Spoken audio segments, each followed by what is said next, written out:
Y en esta oportunidad hemos convocado a la doctora María Alejandra Silva, quien es doctora en Sociología por la UBA, por la Universidad de Buenos Aires, y por supuesto también licenciada en Ciencias Políticas.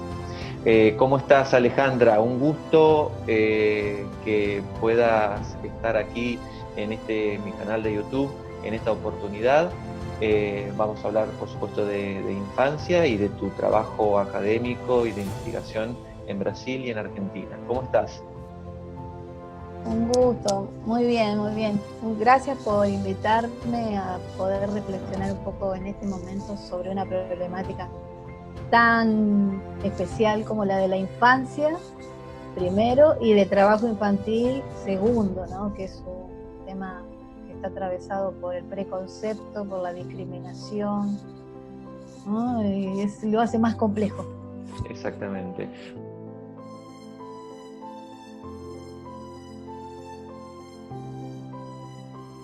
Bueno, mencionamos además que con Alejandra estamos vinculados a través de la Red Iberoamericana de Trabajo con Familias y que próximamente, en el mes de julio, vamos a compartir un seminario en el que ella va a dar su clase, yo también voy a dar una clase acerca de infancia, juventudes, familias y políticas públicas en el vértigo de la modernidad tardía y el contexto de la pandemia que estamos atravesando en este año 2020, así que académicamente nos va a unir dentro de un mes aproximadamente esta tarea que va a ser este seminario y en el que, por supuesto, cada uno de nosotros, quienes participamos como ponentes, lo tomamos desde nuestra área, de nuestro lugar, ¿no?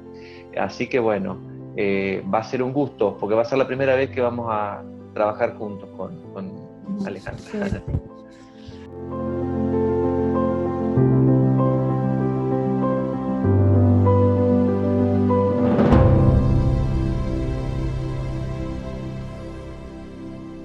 Te decía antes de Sí. comenzar la charla, el diálogo, que bueno, tu desarrollo de investigación a partir también de que has investigado para CONICET, has estado allí en CONICET, en Brasil, me resulta muy oportuno. Puntualmente, ¿cómo estás viendo vos desde tu conocimiento en el territorio de Brasil, a partir de tus largos años investigando y trabajando allí, la situación actual en Brasil, por supuesto, que nos preocupa a todos, estamos en junio 2020, pero también cómo podría impactar esto en la infancia en Brasil, esta cuestión, de acuerdo a los recursos con los que cuentan, al sistema sanitario que tienen? Vos has trabajado en salud y en educación, que son dos temas que también a mí me interesan mucho abordar desde mi disciplina. Y bueno, empecemos un poco por tu experiencia en Brasil y cómo estás viendo la realidad actual de nuestro vecino. Sí, a mí me parece que la problemática del trabajo infantil, tanto en Brasil como en cualquier país, primero tiene que ser pensada desde una visión del derecho de los niños y desde una visión de salud como algo mucho más integral. Es decir, acá en Argentina claramente podemos ver en la historia social y política de Argentina, hay toda una corriente del determinismo social, de la medicina social, que no solo atraviesa la universidad, sino que también la política, ¿no? Ya Ramón Carrillo decía, ante la pobreza, ante la angustia, el sufrimiento, pensar en virus y gérmenes son unas simples causas, es decir, la causa acá no está en el virus, sino que está en cuáles son todas las condiciones de vida, de vivienda, de educación, y cuál es la protección en el trabajo que tienen estos niños, por un lado. Y por otro lado, sí, el sistema de salud. Entonces creo que en ese sentido, cuando uno piensa el momento que estamos atravesando, que es lo que algunos definen como una pandemia que preocupante porque ha atravesado la vida de todos, y fundamentalmente de los niños. Uno también otra vez tiene que repensar qué es salud, ¿no? Cuando piensa en los niños y a nivel biopsicosocial entiende la salud, evidentemente ya el hecho mismo de estar en su casa, encerrado, ¿no?, significa una pérdida de derechos. Es un niño que se le ha quitado el derecho a la educación, el derecho al tiempo libre, el derecho a sus amigos, ¿no? De manera que si uno piensa en salud, ¿hasta qué punto la cuarentena total es una política protectora de salud o es perjudicial para la salud de los niños, ¿no? Y la otra cuestión que uno sí tiene que pensar es el sistema de salud, y ahí creo que hay toda una corriente también de la medicina social en Brasil, con un sistema descentralizado entre atención primaria, de trabajo en la comunidad, y después sí está el hospital. Eso por un lado. Por otro lado, también hay que pensar en la política. ¿Cuál es el sistema político? Argentina tiene un federalismo centralizado, es decir, las decisiones las toma el Poder Ejecutivo de la Nación, el presidente, y desde ahí las provincias tienen que alinearse. En cambio, en Brasil es al revés, es decir, ese federalismo es centrífugo. ¿Eso qué significa? Vidal Campo lo explica muy bien en Argentina, un profesor de la universidad, cuando analiza el federalismo, un abogado, y él plantea que la diferencia que tenemos con Brasil es esa, es decir, Brasil tiene autonomía, cada estado tiene autonomía.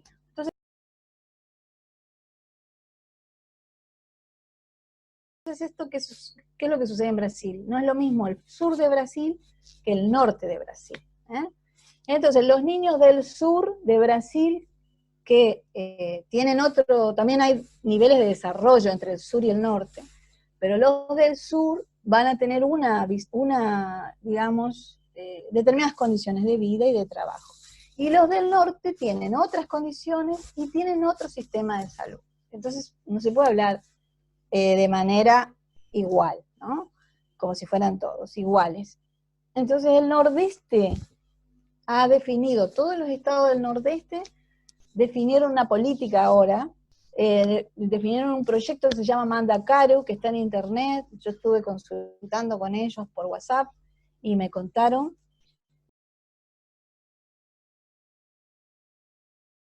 Hice una entrevista. Ese proyecto, digamos, de alguna manera hace que todos los estados del Nordeste tengan su propia política de cuarentena, sus propios registros estadísticos, y trabaja el Estado con la universidad. O sea, es un consorcio, ellos dicen consorcio, entre Estado y universidad. Entonces, por ejemplo, el Nordeste están en cuarentena como nosotros, por ejemplo, Bahía, Goiânia, Ceará, Pernambuco, Pará, ¿no? Y tienen todos esta política. Entonces yo creo que los niños ahí, depende de qué provincia estamos hablando, y depende qué estamos pensando, es diferente. Por ejemplo, ayer me pasó el secretario, sería de la provincia de Bahía, donde yo estuve haciendo trabajo de campo. Hay un Ministerio de Trabajo. Yo ayer le pregunté cuáles eran las políticas que están llevando adelante, y él me plantea que, bueno, ahora en Inspección del Trabajo han cambiado por esta cuestión de la cuarentena, y que entonces, por ejemplo, en Bahía y todo el Nordeste hay, bueno, políticas específicas contra los adolescentes, que serían los que están ahí, que tienen otra regularidad. Entonces él me dice, bueno, con los adolescentes lo que planteamos es que protegerlos, que no vayan a trabajar y que sigan cobrando. Entonces ahí me mandó un video. Entonces yo lo que diría es que Brasil hoy está teniendo políticas desde el Estado, desde el Ministerio de Trabajo, que tratando de proteger a los adolescentes, en este sentido, que tienen como un salario, digamos, ¿viste? Que está permitido, viste que la ley permite en algún grupo de población, con autorización de los padres, en horario diurno, bueno, hay toda una legislación. En ese caso ellos están protegiendo. Respecto de lo que es la autonomía de cada estado, bueno, Nosotros a veces padecemos en este país el centralismo, ¿no? Cuando la Constitución nos propone un Estado federal, pero que nunca se termina de desarrollar en la práctica, en la política pública, y bueno, es sumamente complejo este abordaje, siempre está en discusión, pero en realidad todo lo que está escrito en el marco de la Constitución y de las leyes de la República Argentina, a quienes estamos aquí en el interior incluso también, ¿no? Con la Sí, percepción que implica vivir en el interior de la República Argentina, es siempre una teoría. Y bueno, y ahora también se está dando un fenómeno centralista, que esta situación de la contingencia 2020 es en Buenos Aires y el Gran Buenos Aires, en donde está afectando, digamos, muchísimo más actualmente, y es como que el interior de alguna manera se ha descentralizado de esa realidad para claro. empezar a vivir lo que yo estoy llamando una nueva habitualidad, ¿no? Yo no hablo de nueva normalidad, y lo explico en uno de un par de videos del canal, en esta nueva habitualidad en donde nosotros con algunas situaciones puntuales estamos pudiendo retornar a esta nueva habitualidad.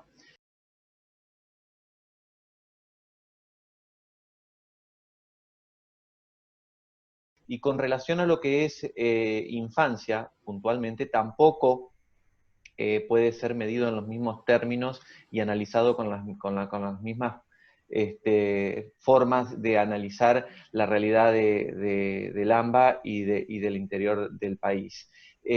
¿Cómo estás viendo vos ahora, sí? ¿Qué información tenés respecto de lo que está sucediendo en tema infancia en el contexto de esta situación de contingencia en AMBA? Sí, yo lo que creo que, eh, por ejemplo, de relevamiento que yo he realizado en Argentina, claramente vos ves el 2001, por ejemplo, un aumento del trabajo infantil, es decir, va de la mano de los cambios en el mercado de trabajo de los adultos, es decir, cuando el adulto se queda sin empleo o el salario es más bajo, ¿no? O hay una contingencia así del cambio de la migración por necesidades de los padres que migran de una ciudad a la otra, ¿no? El niño aparece acompañando a los padres, es decir, hay un aumento del trabajo infantil en momentos de crisis, ¿no? Entonces yo creo que este año evidentemente eso va a pasar, la Organización Internacional del Trabajo ya lo dijo, ¿no? Ahora el 12 de junio fue el Día Mundial de Lucha contra el Trabajo Infantil, y ellos sacaron un documento diciendo que esto va a ser la consecuencia, ¿no?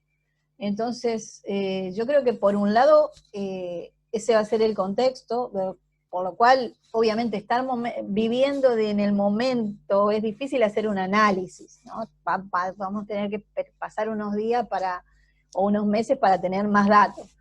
¿Por qué? Bueno, fundamentalmente porque el Estado, digamos, por esta pandemia se ha retirado de los lugares donde antes estaba, lo cual esto genera otro gran problema que es la desprotección, ¿no? Para mí el primero que va digamos, a sufrir esto va a ser el niño y el adolescente, ¿no? Así, y la otra cuestión que sí uno sabe, pero también digo nunca oficialmente, sino por contactos, es que digamos, este estar encerrado genera muchos problemas. Es decir, ¿por qué? Porque estos niños es muy probable que estén en condiciones de vida, de vivienda, hacinados, ¿no? Y con padres muchas veces sin empleo, o madres sin empleo, con varios hermanitos que antes los llevaban a la escuela y ahora están ahí. Esto está generando violencia de género, violencia contra los niños, abuso sexual. Es más, en Europa ya hay informes de que aumentó en la cuarentena el abuso sexual y la pornografía infantil, ¿no? ¿Qué pasa? Los adultos usan a sus hijos y con esta cuestión de lo virtual aprovecharon como una fuente de ingreso, ¿no? Y el Estado está ausente, porque es la casa, ¿no? ¿Quién va a intervenir sobre tu casa? Entonces yo creo que ahora el eje va a ser analizar esto, ¿no? Porque creo que para mí personalmente, no sé si no es mucho más contraproducente para el niño y el adolescente la cuarentena total que si él estuviera en las instituciones donde tendría que estar. Es decir, es más, por ejemplo, en España y en China ya hay relevamientos en el caso de adolescentes que van a la escuela sobre trastornos en la salud mental, intentos de suicidio, aumento de las adicciones, y cuando digo adicciones digo alcoholismo y drogas, ¿no? Entonces, incluso ellos ya están haciendo relevamientos y tienen datos.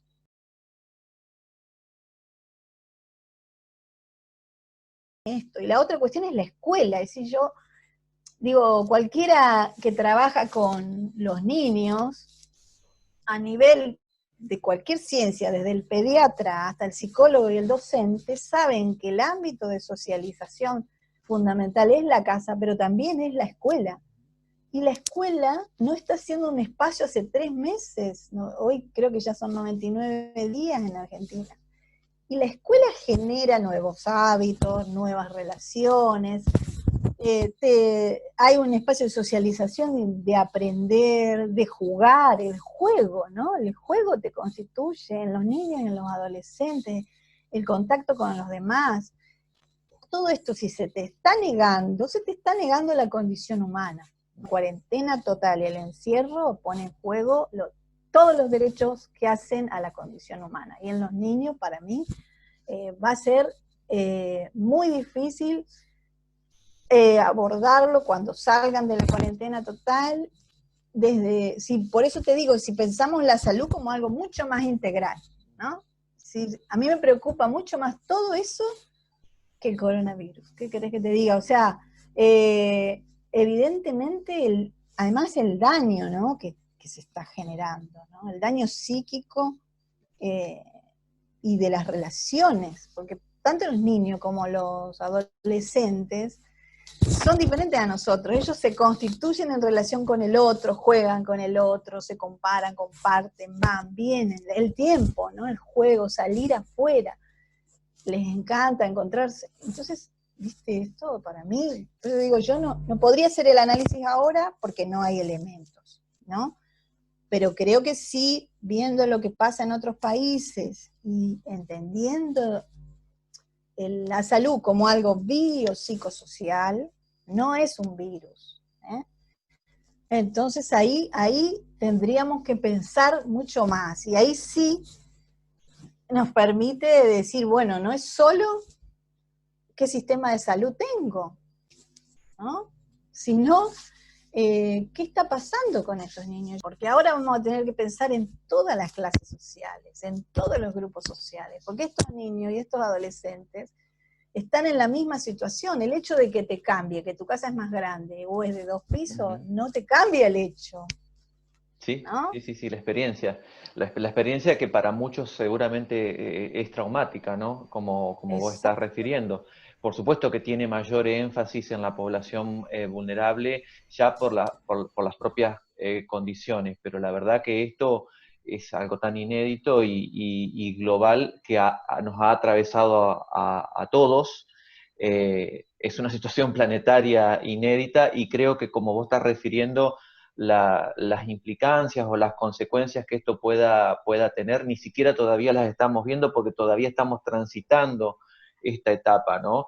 Cuando yo hablaba Exacto. o hablo de la nueva habitualidad, creo que es apenas el principio de lo que vamos a empezar a ver. Y vos en un momento anterior hablaste de la crisis nuestra aquí de la República Argentina del 2001, y bueno, realmente que ha sido, digamos, y para quienes estamos en las ciencias sociales y humanas, es un punto de referencia cuando analizamos generaciones, ¿no? Sobre todo hace algunos años cuando analizábamos a los Claro. niños nacidos en ese momento o que eran Exacto. muy niños en ese momento. Ahora creo que vamos a tener también una generación de niños de infancia y de Sí. adolescencia atravesada por esto, con las implicancias y consecuencias que tiene algo que para la mayoría es ciertamente traumático. Y ese Sí, es sí.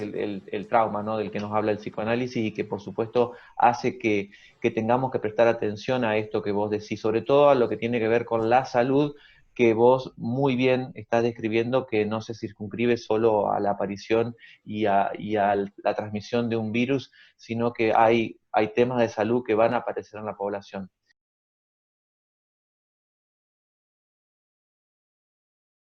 Te cuento esta experiencia de la ciudad de Santa Fe.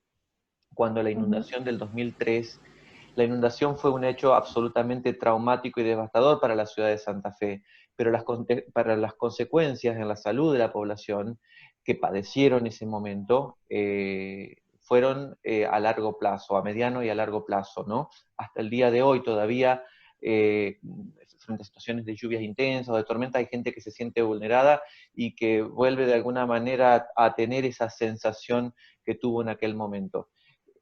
Para poner un ejemplo de algo que aquí nosotros en nuestra comunidad se comenta con la gente que vivió en ese momento ese hecho tan traumático. Imaginemos ahora esta situación absolutamente que también es inédita, pero que además es de una fuerza y de una contundencia tremenda. Vos estás refiriendo que estamos haciendo esta entrevista en el día 99 del confinamiento. Así que bueno, más que claro, digamos, empezar a pensar quienes tenemos la posibilidad de trabajar y estar en el territorio y de pensar alternativas, estas supuestas consecuencias que podrá tener la infancia en el futuro, no en el futuro inmediato, que ya está teniendo, digo, pero que lo vamos a ver en la escuela, Sí, sí, claramente. sí, claro, y lo mismo que vos decías de la cuestión de esta sociedad digital, ¿no? De este estado, de alguna manera logarítmico y todo este nuevo escenario, también creo que nos pone a nosotros, ¿no? Digo, como investigadores, como académicos, como comunicadores sociales, a pensar inclusive muchas veces totalmente diferente. Yo creo que ya tenemos que redefinir nuestra forma de pensar la sociedad, de pensar la condición humana, como te decía vos, de pensar la salud, ¿no? Y me parece que ahí el eje otra vez va a ser las desigualdades. Es evidente que si estamos partiendo de desigualdades estructurales anterior a esta cuarentena, imagínate ahora, no es lo mismo tener acceso a las tecnologías en tu casa y poder usarlas a tener un wifi en el celular, ¿no?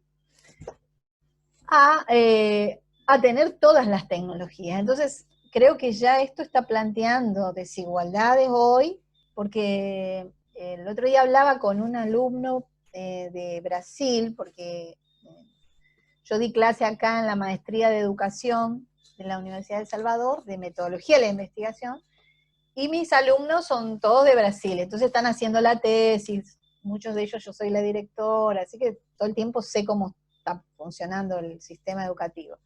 Y una de las chicas me decía, mirá Alejandra, están diciendo que vamos a empezar en agosto, pero la modalidad va a ser 12 alumnos o 14, más de ahí no, por aula, y los demás van a ver el video. Y así todos los días van a venir otros 12 y otros 12. Claro. Y le digo yo, ¿y cuál es el problema? Y me dice, y el problema es qué va a pasar con los otros 12. Porque muchos no tienen celular, otros tienen celular pero no tienen wifi. Nosotros le podemos pagar, me decía, pero tampoco podemos pagarle el crédito, ¿me entendés?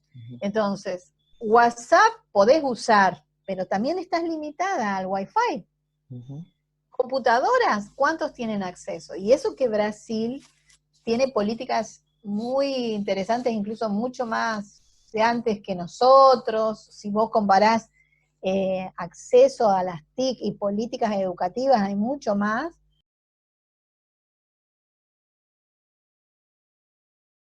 Te quería Sí, preguntar sí. también que pudiéramos hacer algún comparativo en políticas públicas. En materia de educación se anticiparon a lo que Sí, nosotros le sí, sí, llamamos sí. el conectar igualdad.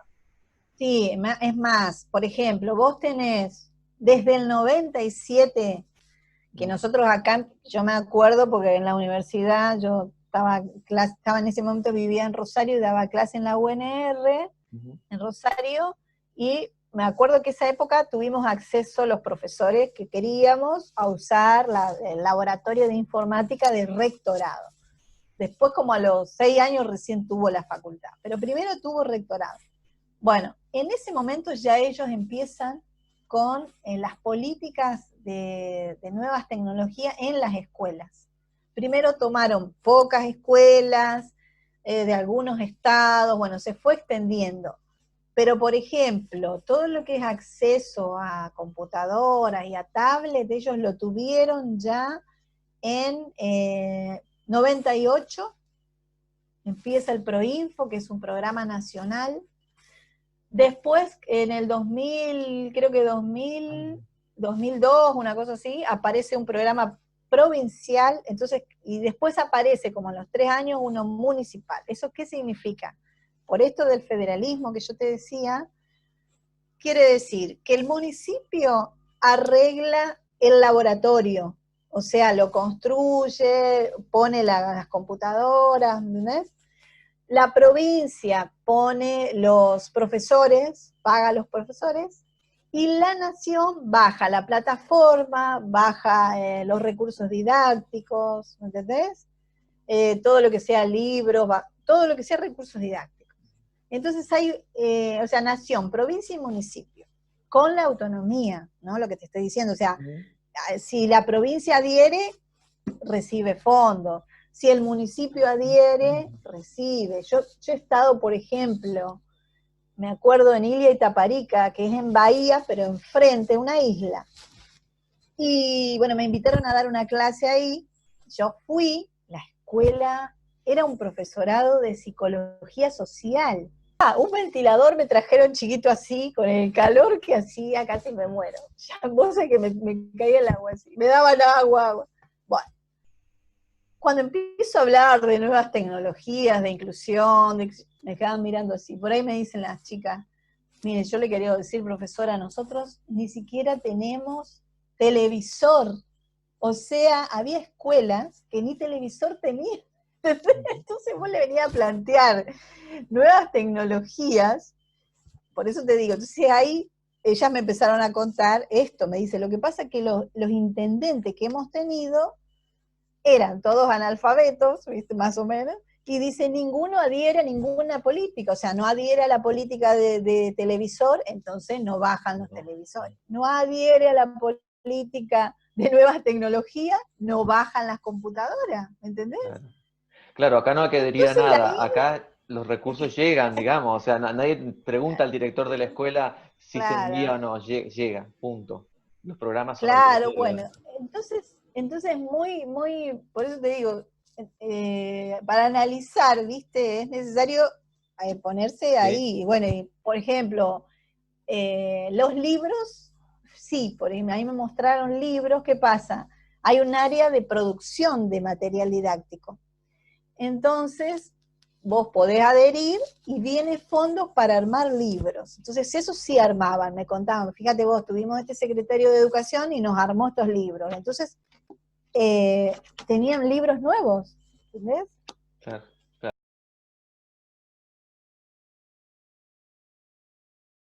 Acabas de decir, Alejandra, una palabra que es un paradigma, que yo, por supuesto, que nos identifica, creo, a los que estamos en las ciencias sociales y humanas en la Argentina, que es inclusión. También en términos comparativos y en términos generales, ¿cómo observás vos la vigencia del paradigma de la inclusión en cuanto a lo que es la legislación en Brasil y la legislación en Argentina? Porque, bueno, de alguna manera nosotros, y yo he también viajado mucho por la región de Iberoamérica, y he siempre sido como un portavoz de las bondades que tiene nuestra legislación nacional y de los avances que hemos tenido en materia de inclusión. Y muchas veces encontramos, como hablábamos de la Constitución, que la ley está, pero que a veces no se cumple completamente. En términos generales, ¿cómo ves vos a Brasil en materia de inclusión? Desde el punto de vista, por supuesto, de tu ciencia, ¿no? La sociología y demás, y de la ciencia política. Yo creo que si vos entendés el concepto de inclusión solo educativa, es una cosa. Ahora, si vos decís es socioeducativa, porque no puedo pensar la escuela sin el contexto social, y ahí es otra, ¿no? Entonces creo que en ese caso, tanto Argentina como Brasil, tenemos desigualdades sociales estructurales, que en la medida que no las resolvamos, vamos a seguir digamos, reproduciendo esto, es decir, esta inclusión sigue siendo solo una palabra linda, pero que en términos concretos uno no lo observa. Ahora, si vos lo pensás solo en educativa, bueno, ahí también otra vez está la diferencia. En Rosario vos tenés la escuela 2010, donde trabajaba mi mamá, por eso sé, donde van todos los chicos especiales con problemas específicos, no son Con graves. discapacidad. Sí, Con discapacidad. en cambio, exacto. En cambio, en Brasil no. En Brasil hay leyes por las cuales ellos están dentro del salón con el resto de los chicos. Y bueno, entonces ahí los problemas son otros, porque a lo mejor el profesor tiene formación como docente, pero no tiene formación como docente especial, ¿no? Y bueno, y ahí el problema es qué hace con ese alumno, porque no sabe cómo trabajar con el resto de los alumnos y con ese. ¿No? Entonces, por ejemplo, digo yo, ahí ya tenés otra visión de lo que son, claro, de lo que es la inclusión educativa. Después, por ejemplo, otra cosa que también tuve una alumna que hizo la tesis, ellos tienen una política de educación hospitalar.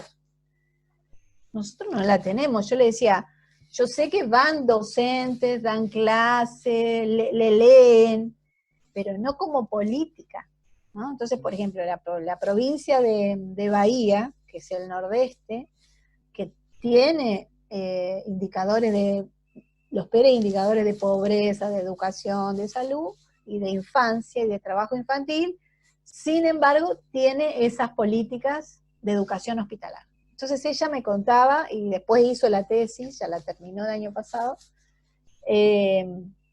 sobre escuelas que hacían un convenio con el hospital y después, según ese convenio, por ejemplo, esta chica Marisa Ferreira, ella trabajó con niños, o sea, en la sala de pediatría, pero de los más chiquititos.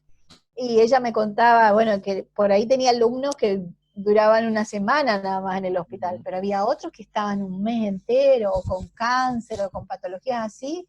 Me decía, esos estaban 2 o 3 meses, o iban y volvían, ¿no? Sí. Entonces, por ejemplo, digo, ahí vos tenés una política de inclusión, tal vez para un grupo que está internado.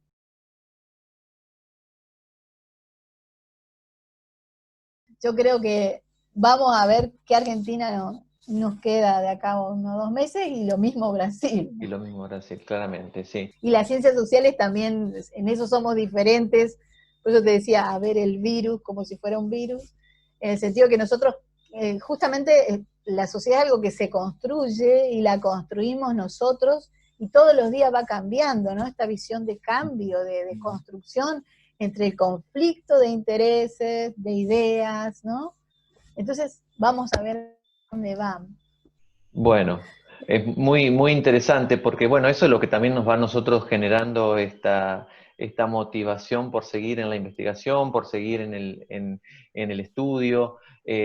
Todos los días es un desafío diferente. Exacto. Esto que, bueno, de alguna manera nos plantea Edgar Morin, ¿no? Respecto del paradigma de la complejidad, de los desafíos y de cómo podemos construir conocimiento que, bueno, a veces hay que generalizarlos un poco, pero cuando queremos abordar situaciones tenemos que ir realmente al territorio, al lugar del territorio, a la persona, al sujeto que está en el territorio, para poder comprender, porque además, como vos bien definís, digamos, lo biopsicosocial que somos realmente, implica que tengamos que conocer qué hay en ese biopsicosocial sujeto, no en la masa de sujetos.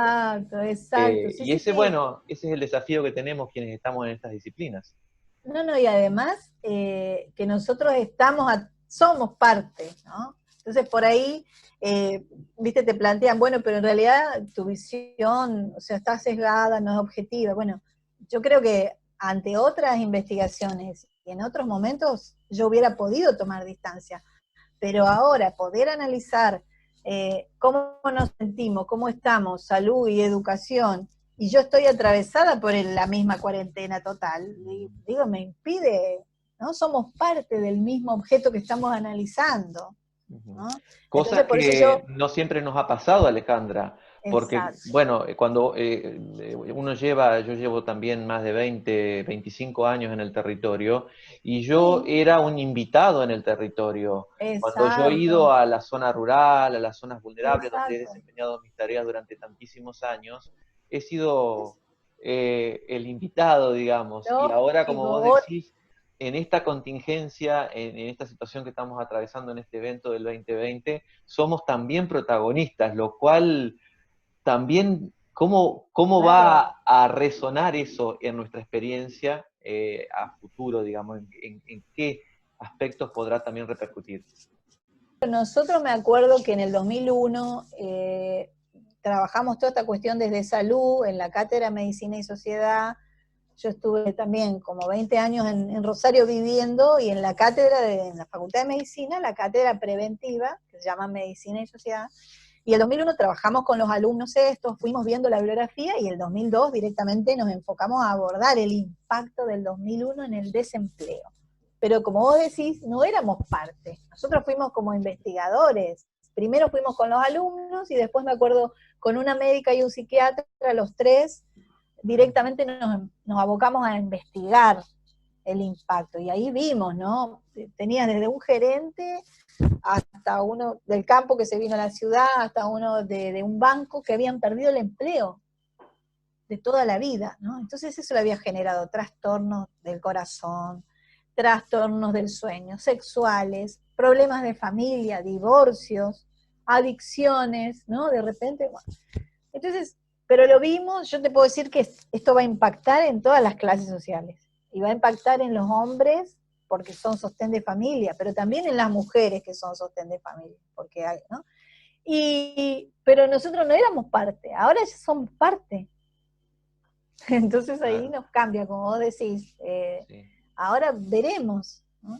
Sí, seguramente van a intervenir en nuestras reflexiones, en nuestros trabajos, en nuestras escrituras, la cuestión subjetiva, ¿no? La Obvio, subjetivación obvio. propia del momento en el que atravesamos. Es decir, ahí es donde un poco vamos a tener que ver cómo sale la escritura del campo de la ciencia social y humana a partir de ahora, cuando hemos sido parte de estos procesos también y no hemos sido simplemente los observadores que hemos estado en el territorio, como digo, invitados a analizar o a trabajar, bueno, a trabajar por la inclusión o a trabajar por estos sujetos en cada territorio.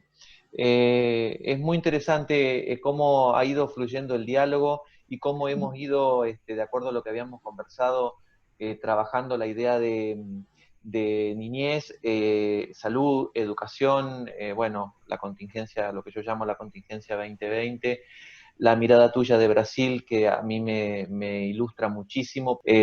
Fui un par de veces, sí, a cursos, a conferencias, así que te agradezco muchísimo por ilustrarme la realidad de Brasil, ¿no?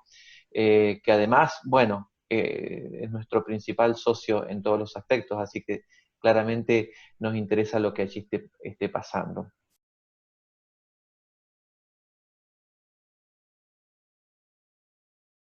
Con relación a lo que es la República Argentina, bueno, también en esta diversidad que nosotros tenemos, pero con este centralismo del que hablábamos anteriormente, obviamente también vamos a tener implicancias en materia de salud y en materia de educación, de acuerdo a los territorios en que cada uno de nosotros está habitando. Por eso antes también yo mencionaba la situación que está viviendo AMBA. Vos estás en AMBA ahora, ¿no? En Sí, Buenos Aires, sí, sí, sí. con relación a otras poblaciones del interior. Y bueno, uno cuando yo estoy por mi trabajo en equipos interdisciplinarios, trabajando y haciendo todos los días reuniones así mediante estos dispositivos y estamos abordando con sujetos en el territorio de diversos lugares, de lugares más grandes y más complejos, de lugares más chiquitos, más alejados, e incluso de zonas rurales.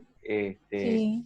En lo que es la atención del equipo que trabajamos en interdisciplinario en lo socioeducativo.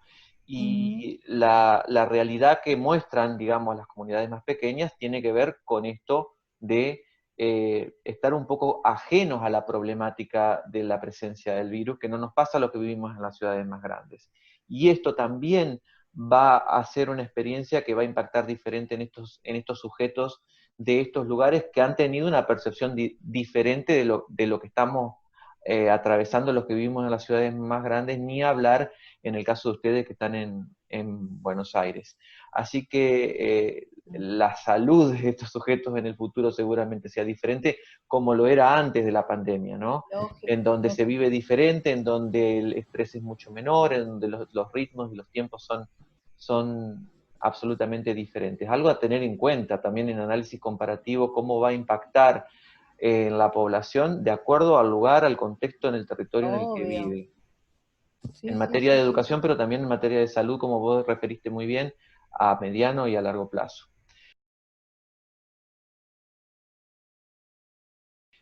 Hay varios trabajos tuyos que yo estoy acá observando, algunos los he leído, eh, todos vinculados, por supuesto, a la cuestión de infancia en materia de educación, en materia de salud y en materia de trabajo infantil. Antes dijiste que es natural, digamos, para una crisis, para una post-crisis, que el trabajo infantil aumente, para muchos justificado por acompañar a los padres. Vi que también trabajaste en ruralidad, un ámbito en donde yo he trabajado muchos años. ¿Qué observás vos con respecto a la naturalización del trabajo infantil o adolescente en la ruralidad, que tiene otras implicancias diferentes en la ruralidad, al menos aquí en la Argentina, más asociado al trabajo en el campo, ¿no es cierto?, como naturalizado, y en donde muchas veces cuando hemos trabajado en las escuelas rurales, ha sido muy difícil abordar con las familias la necesidad de que el chico esté primero en la escuela y después vaya a hacer la cosecha. Entonces, Sí, sí. en alguno de tus trabajos has hablado del tema. Ujú. ¿Qué opinión tenés vos respecto de esto para trabajar con la naturalización que hay en la zona rural respecto del trabajo en el campo y en donde todavía la escuela, a pesar de que es obligatoria en la República Argentina, la secundaria especialmente, no tiene el acompañamiento por parte de la familia? Yo la problemática rural la trabajé mucho ya en Corrientes, en los años que estuve investigando, y bueno, y tengo amigos y amigas que les voy preguntando cómo está ahora, y bueno, lo que planteábamos antes, ¿no? De lo rural, en cuanto a la educación, tienen los problemas de acceso hoy, porque no es lo mismo pensar en las nuevas tecnologías, ya teníamos casi, creo que solo el 3% de las escuelas rurales de Corrientes tenían acceso a internet antes de la pandemia, imagínate ahora. Entonces le estaban enviando algunas cosas impresas, le mandaban por el correo, ¿no? Que el correo oficial funciona, entonces eso es, así estaban trabajando en educación, ¿no? Ahora, en cuanto a la cuestión del trabajo infantil rural, obviamente hay toda una naturalización del trabajo rural, no solo del niño, sino de la mujer. Yo he tenido entrevistas allá en Corrientes, incluso con gente de la propia Secretaría de Agricultura, y ellos me decían, nos ha pasado que vamos, por ejemplo, a capacitar sobre el manejo de suelo, de semilla. Bueno, volvemos al mes y la que nos cuenta es la mujer. Y entonces cuando le preguntamos, dice, no, yo lo ayudo, resulta que ella trabaja a la par de él, pero no te aparece como que ella trabaja con el hijo. Cuando vos empezás a indagar, te habla todo el mundo de cómo están usando la semilla, ¿no? Entonces me dice, pero dicen ellos mismos, la propia familia naturaliza, como que el que trabaja es él y nosotros los ayudamos, ¿no? Entonces hay una naturalización del trabajo de la mujer y del niño. Ahora, la otra cosa que está apareciendo es que con el cambio del modelo productivo la gente del campo ha ido a la ciudad. Entonces están apareciendo algún tipo de trabajo infantil urbano que en realidad eran rural, ¿me entendés? Es decir, niños que vienen con su familia y no encuentran empleo, pero que son chicos del campo y que ahora tienen que salir a trabajar en la ciudad y lo que hacen es cartonear, ¿no? O estar vendiendo cosas que hace la madre, por ejemplo, pan casero, chipá, esas cosas. Entonces, creo que el trabajo rural, el trabajo infantil rural tiene esas características, que es muy difícil y está naturalizado en la misma familia, en la misma escuela, ¿no? Porque también los docentes, claro, los docentes mismos, cuando vos lo indagás, a mí me pasó en hacer entrevistas y llegar y ver una foto atrás, un almanaque con un niño de trabajo infantil, ¿me entendés? O sea, el propio que yo entrevistaba tenía atrás un almanaque con él. Entonces, ¿cómo es? Está naturalizado el trabajo infantil rural, es parte del paisaje, ¿no? Entonces, trabajar a ese nivel es mucho más difícil porque vos ahí sí que tenés que tener toda la sociedad involucrada, ¿no? Claro. Y ese es el problema, que otra vez volvemos a lo que dijimos desde el principio, ¿no? Es decir, cuando yo pienso en los derechos, cuando pienso en la salud como un proceso biopsicosocial, es una construcción, entonces no puedo solamente centralizarlo en el inspector del trabajo, ¿no? Y decir, a ver, ¿qué está haciendo la Secretaría de Trabajo? Porque no es así. Tampoco puedo centralizarlo en qué está haciendo el médico, ¿no? Ahí a ver si realmente está registrado, porque ese es otro problema, no está registrado.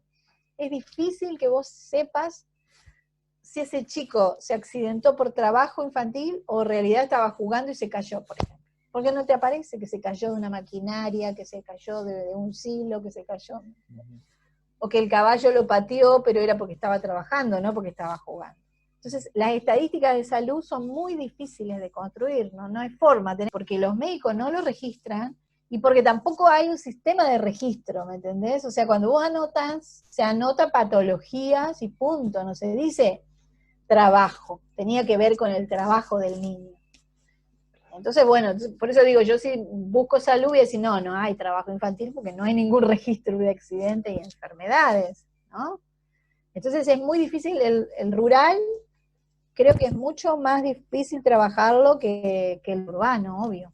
Las naturalizaciones Sí, sí. son procesos que llevan generaciones y por supuesto las políticas públicas no alcanzan, digamos.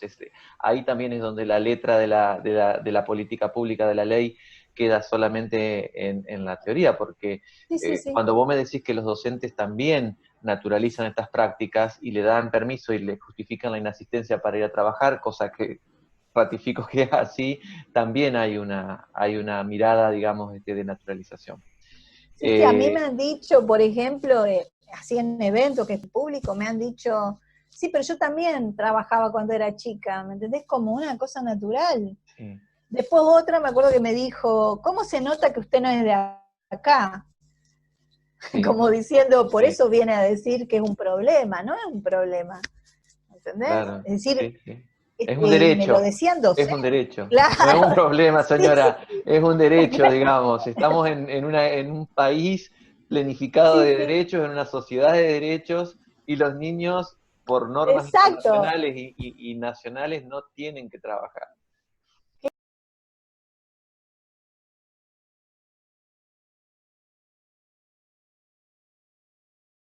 Me pasó, te cuento, que eso fue terrible. Estábamos en la Facultad de Derecho y me llaman de la maestría de familia. Me dicen, Alejandra, ¿por qué no das una clase un sábado de trabajo infantil? Contá tus avances, qué sé yo, pero de paso, como vienen de todas las provincias, bueno, venían de Formosa, de Misiones, de Chaco y de Corrientes. Entonces yo estaba dando la clase, qué sé yo, y bueno, me dice una, bueno, pero habría que revisar los derechos.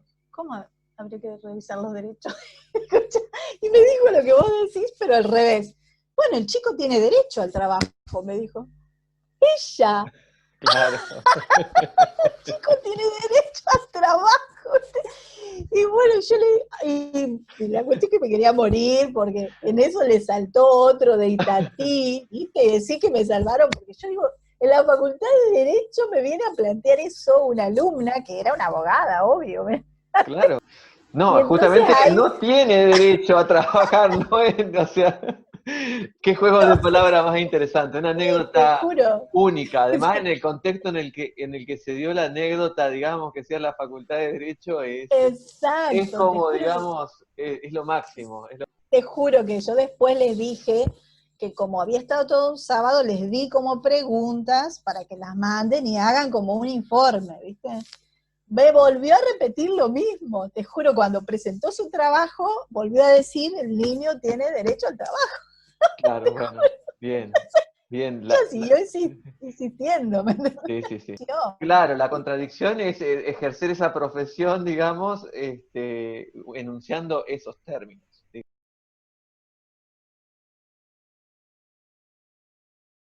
Bueno, Alejandra, te agradezco muchísimo, la verdad que ha sido, claramente, esto se lo digo a todos los invitados al canal, pero es la verdad. Podríamos seguir hablando y además hay Sí, muchos sí, más temas, pues yo sigo mirando acá sí, sí, sí. en mi dispositivo en donde tengo tu currículum, pero sería que nos tendríamos que quedar, No, no, este, no. pero podremos repetir seguramente Sí, sí, para sí, hablar sí. de otros temas.